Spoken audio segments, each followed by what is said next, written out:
নমস্কার বন্ধুরা, সবাইকে বৃন্দাবন টিভিতে স্বাগতম।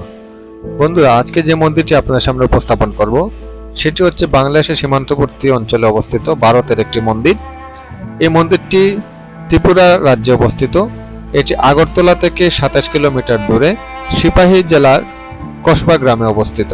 মন্দিরটির নাম শ্রী শ্রী কসবেশ্বরী কালী মন্দির। অনেকেই মন্দিরটিকে কমলাসাগর মন্দির নামেও বলে থাকেন। আমরা যেটি জেনেছি, মহারাজা দন্যমাণিক্য তিনি 1500 শতকে এই মন্দিরটি পাহাড়ের চূড়ায় নির্মাণ করেন। এরপর থেকে কয়েক শতকে বিভিন্ন উন্নয়ন কর্মকাণ্ডের মধ্য দিয়ে আজকের এই মন্দিরটি নির্মিত হয়েছে। জগৎজননী মা কালী এই মন্দিরটিতে কসবেশ্বরী কালী নামে সুপরিচিত। এই মন্দিরটিতে প্রতিদিনই নিত্য সেবার ব্যবস্থা রয়েছে। প্রতিদিনই সকাল সন্ধ্যা মায়ের আরতি হয়, পূজা অর্চনা হয়।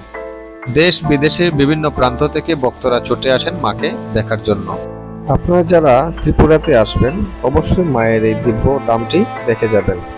বিশেষ করে যারা বাংলাদেশ থেকে আসবেন, আপনারা বাংলাদেশের সীমান্তবর্তী অঞ্চলে অবস্থিত কসবেশ্বরী কালী মন্দিরে অবশ্যই আসবেন এবং মাকে দর্শন করে যাবেন।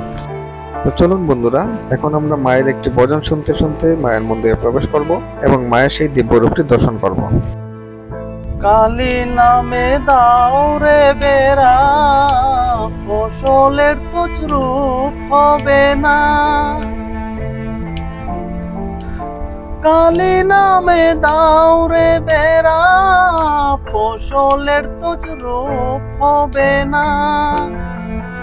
সে যে মুক্ত কেশির শক্ত বেড়া, তার কাছে যে জঙ্গে সে না। মুক্ত কেশির শক্ত বেড়া, তার কাছে যে জঙ্গে সে না।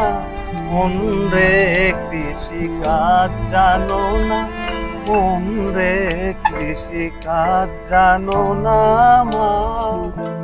বন্ধুরা, আজকে আমরা চেষ্টা করেছি এই ভিডিওর মাধ্যমে শ্রী শ্রী কসবেশ্বরী কালী মাতার মন্দিরটি আপনাদের সামনে উপস্থাপন করার। ভিডিওটি ভালো লেগে থাকলে অবশ্যই শেয়ার করবেন।